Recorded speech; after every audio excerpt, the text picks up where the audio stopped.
we, next to careers office, there's what's it called, student services? Is it called student services? Yeah. Now the reason that was created, the reason they did that was to centralize everything, was to make it like a one-stop center to sort out all the issues. Okay. Now, one of the things that our senior management is aiming to do is to have no students waiting there. Every morning when I go to my office at 9 a.m., I walk past that room and I see it full of people looking for answers to all sorts of things, visa, finance, accommodation, etc. Now, one of the ideas of management is to have a system so efficient that no one has to wait there. Everything is replied, everything is done electronically, everything is replied electronically. There's no need for you to actually go there unless it's urgent.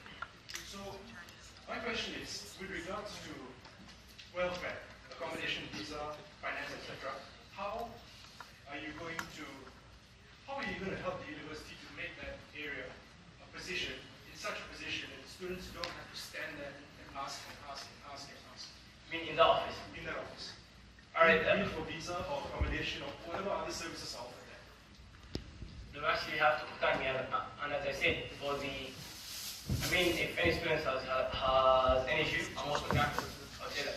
But to help with the office, that's what I said, the visa issues, we don't, the visa office, if I understand your question properly, that we don't want students to be sitting in the office, right?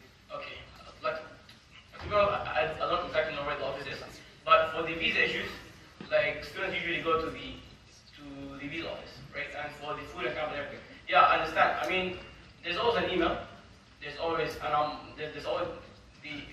AC office, and always there. But that's what I said. I can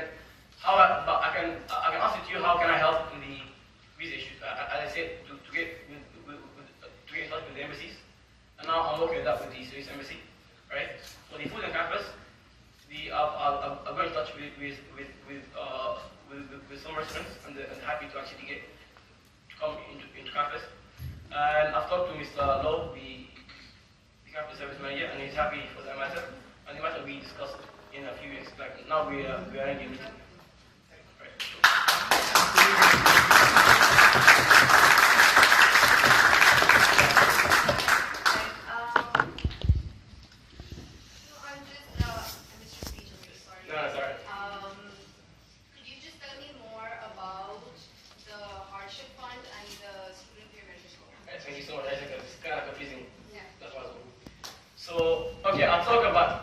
I'll talk about what I know best. For example, Sudan.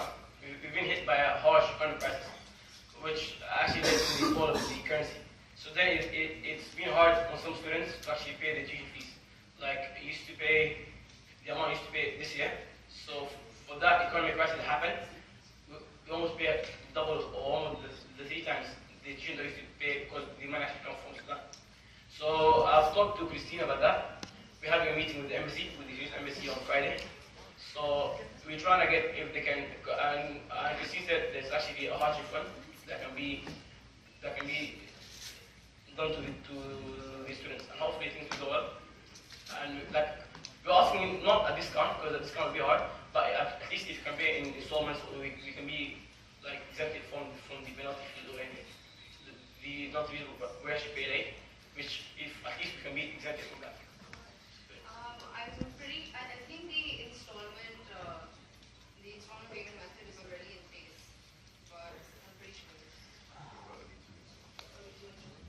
And but otherwise, that sounds like it was great. I really hope that works out for you. And I'm sorry, the student mentoring program. Yeah, it's a program. It's been implemented in many universities. So actually, a senior student, but preferably second year, third year student, will be responsible of 2 to 3 entire students, just to show them where Tesco is, where same thing we should do in the ISB, but a little bit more intensive. In the ISB, I think we used to have them to show them where Tesco is, but at this time the mentor will actually be their mentor. We show them, we actually go with them to Tesco, we actually help them at their first days to actually just settle into university, in the first week or the first 2 weeks. And then the student will actually be rewarded an NAA. We try to get that with the management if they agree. If that student can be if that can be counted as an NA module friend. Yeah. That actually sounds like a really good idea because you know how squad works because Yeah. you're part of it. Yeah. I'm sure you met those like teenage students to them like Yeah. as well like that. So, but my question is that, and this is something that I really want to happen like in the future years because I know welfare officer after welfare officer has been trying to start a mentoring program. But my question is, if a group of students whose job this is meant to be, the International Students Bureau, there are 30 of them, and maybe, or maybe you know, maybe you don't know how hard it is to get all 30 Exactly. people to work. Yeah. So how can you get such a big program to work when second and third years are so busy doing other things? But exactly, I mean, that if it's counted as an NA module, I mean, people actually work for that.